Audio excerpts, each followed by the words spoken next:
എല്ലാവർക്കും നമസ്കാരം. നമ്മുടെ എല്ലാ കുഞ്ഞുങ്ങളും നന്മകൾ കാണട്ടെ. ഇങ്ങനെ നന്മകൾ കണ്ടു വളരുന്ന കുഞ്ഞുങ്ങൾ എന്നും നന്മയുള്ളവരായിത്തീരും. അതുപോലുള്ളൊരു വാർത്ത നമുക്ക് വായിക്കാം. വഴിയിൽ നിന്നും കിട്ടിയ 4 പവൻ തൂക്കമുള്ള താലിമാല ഉടമയായ ടെസി സ്റ്റീഫന് തിരികെ നൽകുന്നു. കണ്ടോ, ഈ ചേച്ചിയുടെ മാല വഴിയിൽ കളഞ്ഞു പോയിട്ട് കിട്ടിയത് ആർക്കാണെന്നറിയാമോ? ഒരു അധ്യാപികയും ഭർത്താവും കൂടി നടക്കാൻ പോയപ്പോൾ അവർക്കാണ് വഴിയിൽ നിന്നൊരു പൊതി കിട്ടിയത്. അധ്യാപിക എന്ന് പറഞ്ഞാൽ ആരാണെന്നറിയാമോ? ടീച്ചർക്ക് പറയണ വേറൊരു പേരാണ് അധ്യാപിക. അപ്പോൾ അധ്യാപിക എന്ന് പറഞ്ഞാൽ ടീച്ചറാണ്. ആ ടീച്ചറും ഭർത്താവും കൂടി നടക്കാൻ പോയപ്പോൾ വഴിയിൽ നിന്നൊരു പൊതി കളഞ്ഞു കിട്ടി. അവരത് തുറന്നു നോക്കിയപ്പോൾ അതിലൊരു സ്വർണ്ണമാലയായിരുന്നു.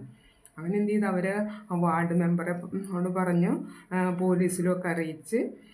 പക്ഷെ കളഞ്ഞു പോയത് ആരുടെയെന്ന് വെച്ചാൽ അവരിത് അറിഞ്ഞിട്ടുണ്ടായിരുന്നില്ല. അങ്ങനെ വാട്സപ്പിലൊക്കെ മെസ്സേജ് കണ്ടാണ് അവർ മാല പോയതറിഞ്ഞത്. അങ്ങനെ അവർ പോലീസും വാർഡ് മെമ്പറൊക്കെ ആയിട്ട് ബന്ധപ്പെട്ട് അങ്ങനെ അവർക്ക് ആ മാല തിരിച്ചു കൊടുക്കണം. ഇവരുടെയാണ് മാല പോയത്, അവർക്ക് അത് തിരിച്ചു കൊടുക്കണം. അവർ കുറേ ബുദ്ധിമുട്ടി കഷ്ടപ്പെട്ടുണ്ടാക്കിയ മാലയല്ലേ, അത് പോകുമ്പോൾ അവർക്ക് സങ്കടമാവില്ലേ? നിങ്ങളുടെ അച്ഛനമ്മമാരൊക്കെ ജോലി എടുക്കണം എന്തിനാണ്? നമുക്ക് ജീവിക്കാൻ വേണ്ടി അല്ലേ, സന്തോഷമായിട്ട് ജീവിക്കാൻ വേണ്ടി. അങ്ങനെ ജീവിക്കണമെങ്കിൽ ഒരുപാട് പൈസ നമുക്ക് വേണം. അത് ജോലി എടുത്താലേ പൈസ കിട്ടുള്ളൂ. വെറുതെ ഇരുന്ന പൈസ കിട്ടുമോ?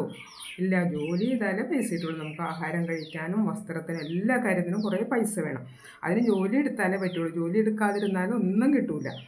അപ്പോൾ അങ്ങനെ പൈസയൊക്കെ കിട്ടിയിട്ട് വേണം ഓരോ സാധനങ്ങൾ നമുക്ക് വാങ്ങിക്കാൻ. അതുപോലെ ഈ ചേച്ചി കുറേ പാടുപെട്ട് പൈസ ഉണ്ടാക്കി വാങ്ങിച്ച മാലയാണതേ. അപ്പോൾ അത് പോകുമ്പോൾ അവർക്ക് സങ്കടമാവില്ലേ? നിങ്ങളുടെ ഒരു സാധനം നിങ്ങൾക്ക് അച്ഛനും അമ്മയും വാങ്ങിച്ചൊന്നൊരു സാധനം കാണാതെ പോകുമ്പോൾ നിങ്ങൾക്ക് സങ്കടമാവില്ലേ? അത് കിട്ടുമ്പോൾ വലിയ സന്തോഷമായിരിക്കും അല്ലേ? അതുപോലെ ഈ ചേച്ചി പോയപ്പോൾ വലിയ സങ്കടമായിരുന്നു. അതിനുശേഷം ഇത് കിട്ടിയപ്പോൾ ആ ചേച്ചി ഇരിക്കുന്നുണ്ടോ, വലിയ സന്തോഷമായി.